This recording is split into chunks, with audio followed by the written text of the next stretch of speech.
Hey guys, James here today and welcome to another house building video here in The Sims 4. This is simply called a narrow living because I couldn't come up with a better name, and that pretty much describes what this house is. It is a contemporary, very narrow house design that I went for here. So what is that, like seven squares wide, I think it is? At the widest point anyway, it is 7 squares wide. So yeah, I've always wanted to do sort of a narrow house design because you see a lot of these sort of around the place these days, in reality that is. Because you see a lot of those sort of contemporary kind of homes that fit into narrow plots, and also all those sort of container styled homes, you know, that are converted shipping containers. But I don't know, the whole concept of sort of narrow house has always interested me. So I decided I'd give it a go. And I did a quick Google search and I found a sort of, what do you call it? Oh, well, I can't remember. I don't know. I can't remember the actual term for it. It escapes me right now. But I did a quick Google search for like the front of a house.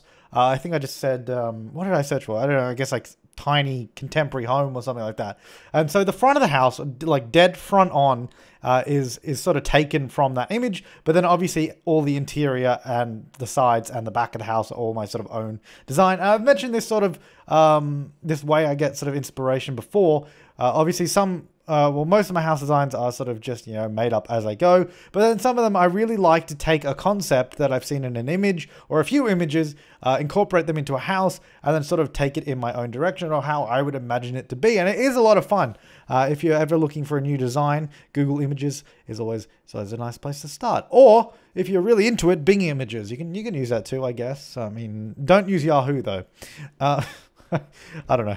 I don't really care. But anyways, yeah, no, it's a really good way to sort of, if you're stuck, because I kind of left this house a little bit late. I'm trying to do one house build per week in The Sims 4, and also one house build per week in The Sims 3, and also plus the new room build series. So I kind of left this one a little bit late like I built this about, I guess, I don't know, about 6 hours before it's supposed to be posted. So, you know, I didn't have a lot of time to mess around with ideas because of my own fault. I just left it a little bit too late. So getting an image as a starting point is actually a really good way to do it. And it definitely helped me out. So the idea with this is that I don't know if this is what they did in reality. I'm not sure what it actually was, but because I only looked at the front, I didn't look at any floor plans or anything. But the way I did this was I had this, I guess, the sort of main living space upstairs. So the main living room with the TV and all that is upstairs, along with 2 bedrooms, some bookcases, and like a little chess table to do a little bit of logic skill building. Downstairs is the kitchen, a foyer, a bathroom, and a study. So I guess there is a study downstairs as well. But I guess the main sort of hangout area would be upstairs in the living area, which I thought was kind of cool.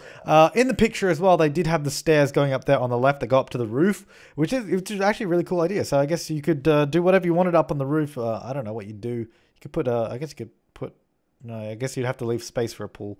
I don't know, but anyways, the stairs going up to the roof, so feel free to, I guess, do a roof garden or something like that. I decided to just keep it simple, which I guess was a lot of the sort of design philosophy in this, whereas, you know, just keep some of the aspects of it simple, don't overcomplicate it, and you'll be good to go. So I'm just trying to work out the floor plan here because especially the downstairs, if you look at it, it is a very weird shape, the downstairs. The upstairs isn't so bad. That's quite easy to work with. Pretty much it's a rectangle on the upstairs. The lower floor plan, on the other hand, has a lot of weird shapes everywhere, which you can see right now. Which were definitely interesting to work with and created some sort of interesting shaped rooms. I was originally going to have 2 bathrooms upstairs, but I thought that didn't make any sense because one of the bathrooms was supposed to be an ensuite and then one was supposed to be, you know, for, I guess, you know, just a family bathroom. But if that was upstairs, it had to be quite small. It had to be a 2x3, and I felt like a 2x3 bathroom as a family bathroom was kind of small.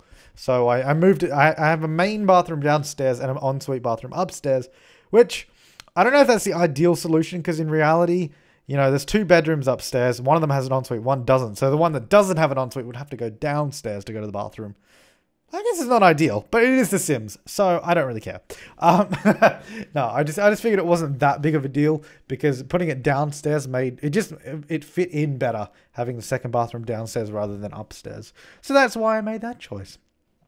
I'm just going through putting in some lights. I put a whole bunch of wall lights above the doors you may have seen. I don't know why I did that. I thought it'd be a cool idea. Above every doorway, there's a wall light you'll see. I don't know. It's interesting. It also provided extra light that we needed. So decided to start off with the bathroom, going with a sort of black suite or black themed suite, I guess. Getting these sort of industrial kind of I love those counters. I love that style of counter. I messed around with a lot with the interior here as well, trying to sort of get the best layout. Because I wanted a bathtub, a shower, a toilet, and a double countered sink area. Because this is supposed to be, the main or the largest sort of family bathroom, as I was speaking about before. So, you want it to have everything. A full bathroom suite.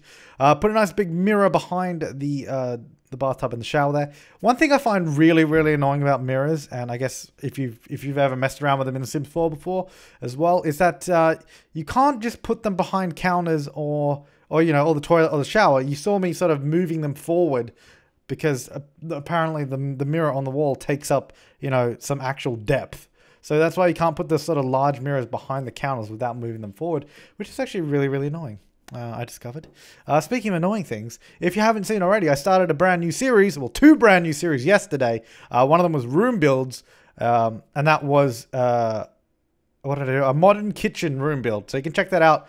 Might do an annotation somewhere right now, possibly, if you're interested. And the other series I started yesterday, it was a day of 2 brand new series, was a series called Top 5, where we count down a list of top 5 things related to The Sims. But specifically at the moment it's about The Sims 4. The first one I did was my personal top 5 complaints with The Sims 4. Coming next week will probably be top 5 best things about Sims 4 or awesome. I don't know what the title will be. Something like that. But you can check it out. It was a lot of fun to make and I can't wait to make some more of those. So here we are in the kitchen. Going for a red theme. This is what I did in my actual room build as well. That's why I discovered the color scheme and I thought I really liked it. So going for this sort of dark counters and front of counters with that sort of metal industrial kind of vibe, and then contrasting with this bright red, because I mean you can't have everything dark because it just gets a little bit boring. And now this is where I spent a lot of time. This is what I forgot to do in my room build. I forgot to use Buy-to-Bug. It did cross my mind in the room build and I was like, oh, I could use Buy-to-Bug. I was thinking it, but I was like, I never did it for some reason. I don't know why, but in this case, I did use Buy-to-Bug, and I found just a lot of little sort of bottles and I guess cleaning utensils, cleaning I don't know, products that I could just put on those couple of shelves there, because I just wanted a couple of shelves on the kitchen wall just to add a little bit of extra detail. Found that fire extinguisher which looked cool, but it kind of took up too much space, so I got rid of it in the end. Always handy to have a fire extinguisher in your kitchen. Probably not of that size, and you probably don't need it on display either, but that's initially what I found. And then I just put in, I guess, a booze bottle there, a little mixer, I don't know, some spice, and maybe some other little cup thing. I don't know. There's a bunch of little bottles and cups and jars and all that kind of stuff just to fill up the shelves, make them look like, they've got some products there that they need on a regular basis. So they're kind of just sitting there ready to access. I don't know. It just adds a really nice sort of cluttering and detailed kind of feel to the kitchen, which I really, really enjoyed. The obligatory fruit bowl I put down, and the little 3 bottles of wine as well, because all my Sims are alcoholics, obviously. Sorry, juiceaholics, because that's what it is in The Sims. Again, borrowing an idea from my room build was putting the sort of lights underneath the cabinets, which is something I used to do a lot in The Sims 3 for a very similar reason, just because it was kind of dark under there in The Sims 3. It also kind of is a little bit dark in this game underneath cabinets. So I was like, yeah, let's just put some little wall sort of fluorescent lights under there to lighten up the countertops. And it works quite well. Handy little tip. So I brought in, I did this in the bathroom as well, I didn't mention it. I brought in that sort of exterior wall paint, which is that sort of horizontal, it's in the masonry category. I don't really know what it is. I guess it's that sort of like a stucco sort of wall with a pattern on it. I don't know. I brought it into some parts of the house to sort of tie in the inside and the outside. Also create sort of nice feature walls.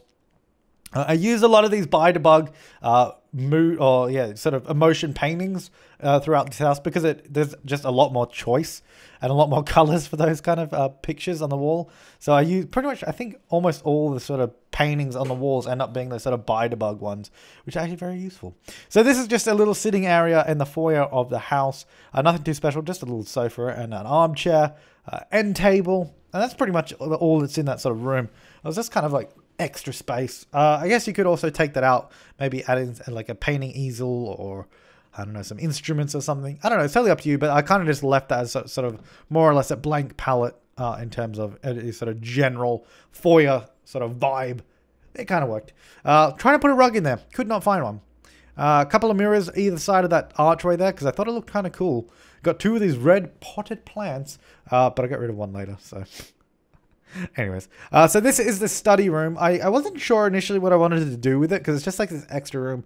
Initially, I didn't want this to be a study on the lower level because like I was saying earlier in the video, I actually wanted the upstairs to sort of be the living space, but I guess, and I was thinking, well, you know, the study is sort of a living space, so that ideally should have been upstairs, but, you know, this house is only so big and I couldn't sort of make the kitchen even bigger and have a, I don't know, fit the study upstairs.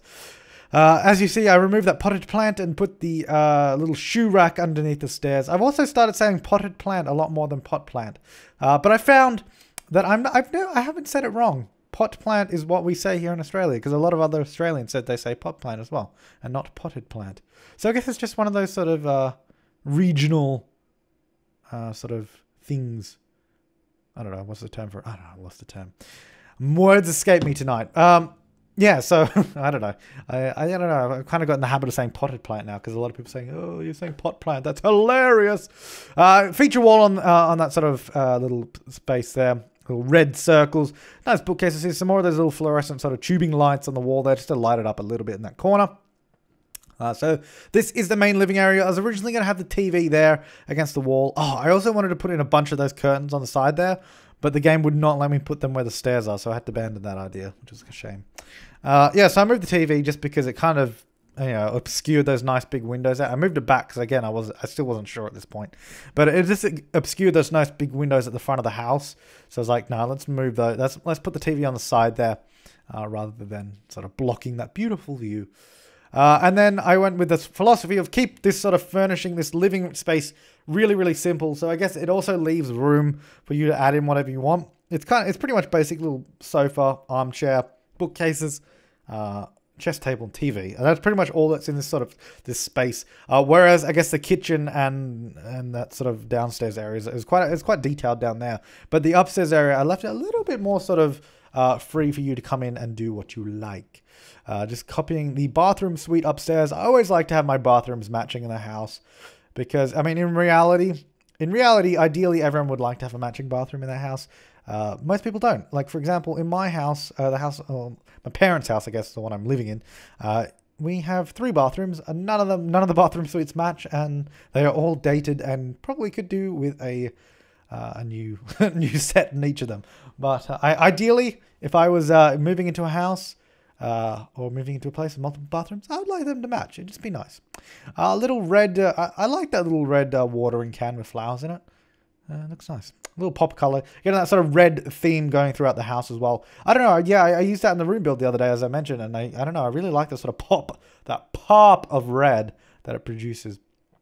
Using a lot of those sort of curtains, those large curtains to act as, you know, the idea is that the sort of curtain, it's supposed to look like the curtains are open and you have one massive curtain that you pull across or on the windows. That's what it's supposed to look like. And I think it kind of does. And I think it looks kind of cool. So this is the secondary bedroom, I guess, for a teen or I guess another adult. It doesn't really matter. Or I guess a kid if you want to change it. But pretty basic stuff. A little dresser, bed, computer, sort of little workspace there. Pretty standard stuff. A little guitar as well if you want to do a bit of strumming. Walk them fingers, build up them calluses on your fingers and get your strumming underway. Getting some more of those sort of buy-to-bug paintings, which, by the way, I didn't mention this earlier, but I do have a tutorial on how to access these paintings. And if I remember it, I will annotate it somewhere on screen now, in case you're wondering where to get all these sort of, and also the same with all those little jars and stuff in the kitchen there. I have a tutorial on that in case you're wondering where to get it all from. You can check it out on screen somewhere now, hopefully. In case you're interested. So just going outside now and doing a little bit of landscaping. I was trying to figure out what I wanted to do. Again, I wanted to keep it simple because with contemporary homes, usually nothing is overcomplicated. The landscaping is usually simple. The interior is simple. It's got the sort of clean look. Clean and fresh look is the idea, or at least what I'm going for in this particular build. And that's what it was supposed to be. Getting a little bit better. I love those little bamboo plants. I overdid it on that side a little bit, so I removed some of them. There was a few too many. Going through and doing some really simple sort of terrain painting here underneath the plants. Get a little bit of dirt so it looks a little bit more natural rather than just being on grass everywhere. And sort of fading some of the grass around the place, making it look like a little bit worn in, a little bit used. And now we're going to be jumping into the screenshots any second. Here is the front of the house there. And I think look, it's pretty simple. But I think it's actually really nice. It actually ends up being quite expensive, $100,000 I think it is. Mainly probably because of the kitchen, because I use the really expensive stove and fridge. So I guess if you swapped those out, you can make it a lot cheaper. But I really love the look of this house, and I'm really happy with the way it turned out, actually. And I'm just happy. I'm happy. Might have to use this house now. Yeah, I know. I've really enjoyed building these sort of styles of houses in The Sims 4, because they're like building this sort of contemporary sort of home in The Sims 4 is quite easy. I mean, I think I say this in most build videos, but I find it really quick building in The Sims 4. Like this house took me about an hour and 10 minutes to build from start to finish, which is really, really quick. Like I've said this before, but in The Sims 3, it used to take me about 4 hours for a house or more. I don't know. I don't know if it's just easier in The Sims 4, or if it's just more efficient, or what it is. But either way, it's quick. And it comes out looking quite nice. So that's the downstairs bathroom. That is the downstairs sort of computer study area. Where are we going now? We're going up to the landing, the main living space. There's the stairs going down to the front of the house, and the stairs going up to the roof. Another little shot there. You can see the stairs out the back there that go up to the roof. A little chest table in the background there. This is the secondary bedroom. And then we're going to have a look at the master bedroom, I guess. Yeah, there it is. And then I think we're looking at the ensuite after this, and then a couple of floor plan shots. Of course, the download link is in the description. You can also find it on the gallery by searching hashtag #TheSimsApply or my origin ID, which is TheSimsApply. But again, the link is down below in case you can't find it that way. Thank you so much for watching. I will see you next time, and have an awesome day. Did it too early again. Damn it.